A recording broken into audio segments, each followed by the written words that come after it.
Dans cette vidéo, nous verrons comment créer des suivis de mouvement de deux manières différentes.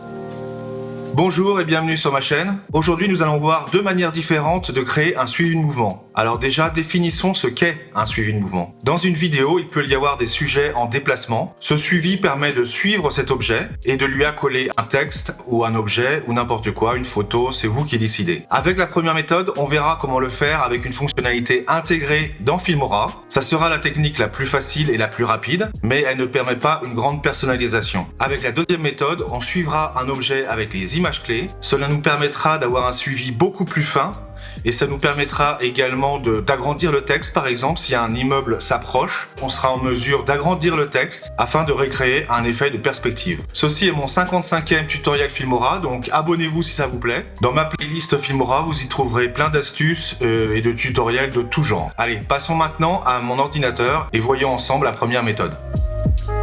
Suivi de mouvement, méthode rapide mais peu adaptable. Nous voilà sur mon ordinateur. Je vais travailler sur cette vidéo de drone qui se passe à Hong Kong. On va créer un motion tracking ou un suivi de mouvement sur cet immeuble-là et on va y associer un texte. Donc je déplace le clip sur la timeline, sur la piste 1. Je double-clique dessus. Dans l'onglet vidéo, je vais chercher suivi de mouvement. On va l'activer en cliquant sur ce bouton.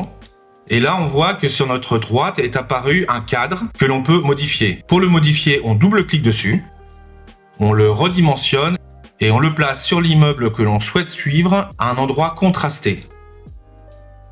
Maintenant qu'on a défini notre zone à suivre, on va cliquer sur « Commencer le suivi ».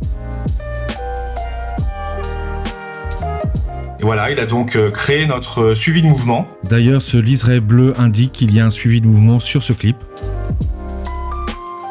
Et maintenant, on va ajouter sur la timeline l'élément qui doit suivre ce mouvement. Donc, je clique sur OK pour sortir du menu contextuel. Maintenant, on va ajouter un titre. On peut ajouter un titre de deux manières différentes. Soit on clique sur cette icône-là, et ça nous ajoutera automatiquement un titre sur la timeline. C'est une nouveauté de la version 11.6. Pour ceux qui n'ont pas la version 11.6 de Filmora, il suffit d'aller sur Titre, de choisir le titre qu'il vous plaît, et de le déplacer par glisser-coller sur la timeline. Donc là, on va en conserver qu'un, on n'a pas besoin de deux titres. Donc je sélectionne un des deux titres et je clique sur la poubelle. Alors maintenant, on va personnaliser notre titre. Je double-clique dessus. Je modifie le texte. Je modifie tout ce qui est à modifier, les polices, ce qu'on souhaite personnaliser. Je vais avancer rapidement sur cette partie-là. Ok, je suis satisfait du résultat. Maintenant, il ne nous reste plus qu'à associer notre suivi de mouvement à ce titre. Donc, je clique sur le clip de Hong Kong. Je vais sur vidéo suivi de mouvement. Et là, on voit qu'il y a un menu déroulant. Et on va choisir notre titre de base 1. À noter que vous pouvez bien sûr placer d'autres choses au-dessus de votre clip, par exemple une image, une vidéo, etc. Ces éléments que vous avez ajoutés apparaîtront dans cette liste et il vous suffira de les choisir. Maintenant, Filmora sait que ce titre doit suivre la tour. Bon, par contre, je ne veux pas que le titre soit exactement à cet endroit-là, donc je double-clique dessus et je le déplace là où je le souhaite. Automatiquement, Filmora a redimensionné le texte, on peut remodifier ça par la suite. Repassons la vidéo et voyons le résultat de ce suivi de mouvement avec la première méthode, celle de base. Donc on voit que ça marche, c'est pas forcément très fluide, après ça dépend également de vos vidéos, de la définition, etc. Donc si vous avez ces problèmes de saccade, je vous incite à utiliser la deuxième méthode qu'on va voir maintenant. Suivi de mouvement avec des images clés. Alors de retour sur ma timeline, on va supprimer le suivi de mouvement. Donc je double-clique sur la vidéo de Hong Kong et on va désélectionner suivi de mouvement. Il y a un message d'avertissement, on clique sur OK. Alors maintenant, on va procéder différemment. Déjà, Hong Kong, on va le changer. On va mettre à la place le caractère plus. Vous allez comprendre par la suite pourquoi. Ça va nous aider à placer notre titre et à suivre le mouvement.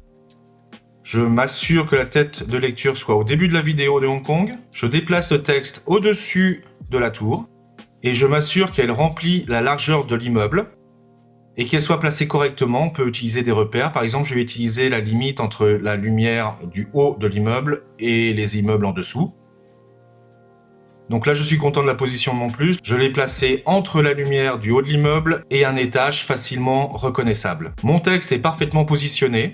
Il a la largeur de l'immeuble. Il est positionné avec les repères que j'ai choisis. On va créer notre première image clé. Donc je clique sur Animation, Personnaliser, et je vais ajouter ma première image clé. On voit sur la timeline le symbole de cette image clé. Maintenant, on va déplacer la timeline. Et régulièrement, on va repositionner la taille et la position du texte. Automatiquement, l'image clé s'est créée en dessous. On le voit au niveau du titre. Et on continue.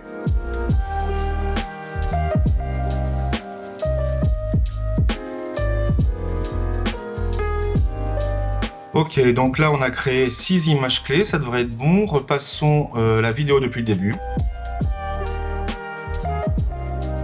Donc on voit que le suivi de mouvement est bon.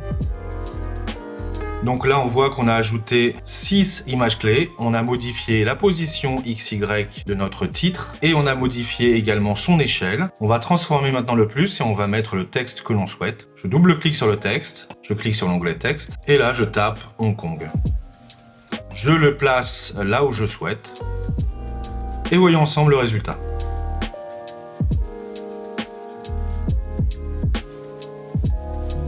Voilà, j'espère que cette vidéo vous a plu. Faites-le moi savoir s'il vous plaît. N'hésitez pas à vous abonner. Comme je vous ai dit, je publie régulièrement des tutoriels Filmora. Pour la suite, je vous suggère cette vidéo d'astuces et ce tutoriel qui vous explique comment faire un effet de titre cinématique. Allez, ciao ciao et à la prochaine j'espère.